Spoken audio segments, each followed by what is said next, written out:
လေမွေလမင်းကြီး၏မေတော်သည်တားကိုဆုံးမသွန်သင်သောတရားစကားဟုမူကားငါသားအဘယ်သို့နည်းငါဖွာသောသားအဘယ်သို့နည်းငါ၏တစ္ဆာဂတိနှင့်ဆိုင်သောသားအဘယ်သို့နည်းဟုမေးမြန်းသောသင်၏အစွမ်းတတ္တိကိုမိန်းမတို့အားမပေးနှင့်ရှင်ဘုရင်တို့ကိုဖျက်ဆီးတတ်သောအရာ၌သင်၏အကျင့်အကြံအပြုအမူတို့ကိုမအပ်နှံနှင့်အိုလေမွေလစပြည့်တောက်သောအမှုနှင့်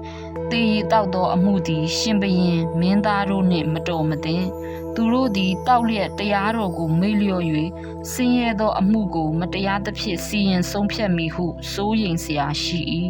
ဆုံးလူသောလူအားတေရီတရက်ကို၎င်းစိတ်ညစ်သောသူအားစပြည့်ရည်ကို၎င်းပေးလောထိုသူတို့သည်တောက်၍မိမိဒုက္ခဆင်းရဲကိုမအောင်မေ့ပဲမေ့လျော့ပါစေကိုးကွယ်ရာမရှိသောသူအပေါင်းတို့၏အမှုကိုစောင့်ခြင်းကစကားအသောသူတို့ဘက်မှနေ၍ပြောလောစကားပြောလျက်တရားသဖြင့်စီရင်လျက်ဆင်းရဲငတ်မွတ်သောသူတို့၏အမှုကိုစောင့်လောတီလာနှင့်ပြည့်စုံသောမိန်းမကိုအဘယ်သူတွေ့ရသနည်းထိုသို့သောမိန်းမသည်ဗရန်များထက်အဖိုးသာ၍ထိုက်ပေ၏သူ၏ခင်ပွန်းသည်သူ့ကိုယုံ၍ဆင်းရဲခြင်းနှင့်ကင်းလွတ်လိမ့်မည်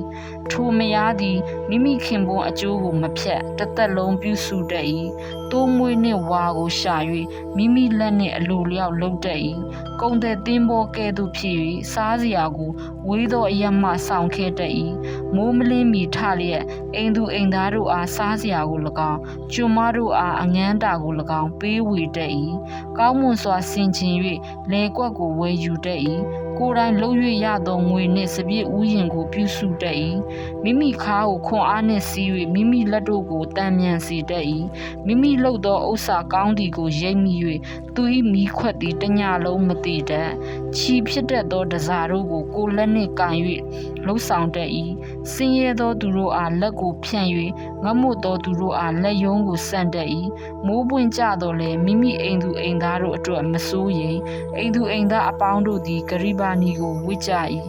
ကိုအဖို့ဆောင်တို့ကိုရက်၍ပိတ်ချောနှင့်မောင်းသောအထည်ကိုဝစ်တတ်ကြ၏သူ၏ခင်ပွန်းသည်လည်းမြို့တကားတို့၌ပြီးသားအသက်ကြီးသူတို့နှင့်ထိုင်၍ထင်ရှားသောသူဖြစ်၏ချောသောအထည်လိပ်ကိုရက်၍ရောင်းတတ်၏ခါးစည်းတို့ကိုလည်းကုံတင်၌ချတတ်၏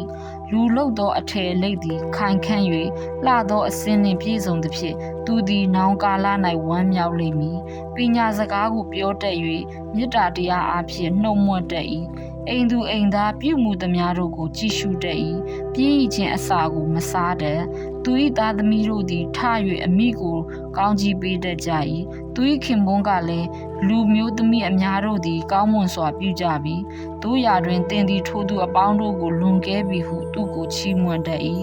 ယဉ်ကျေးသောအရာသည်လှည့်စားခြင်းနှင့်ရှင်တတ်၏လှသောအစင်းသည်လည်းအချင်းသည်ဖြစ်၏ထာဝရဘုရားကိုကြောက်ရွံ့သောမိန်းမမူကားချီးမွမ်းခြင်းကိုခံရလိမ့်မည်ထိုသို့သောမိန်းမကျင့်ရာအကျိုးကိုပေးလော့သူပြုသောအမှုသည်မြို့တကားတို့၌သူ၏အတည်ကိုထင်ရှားစေတည်း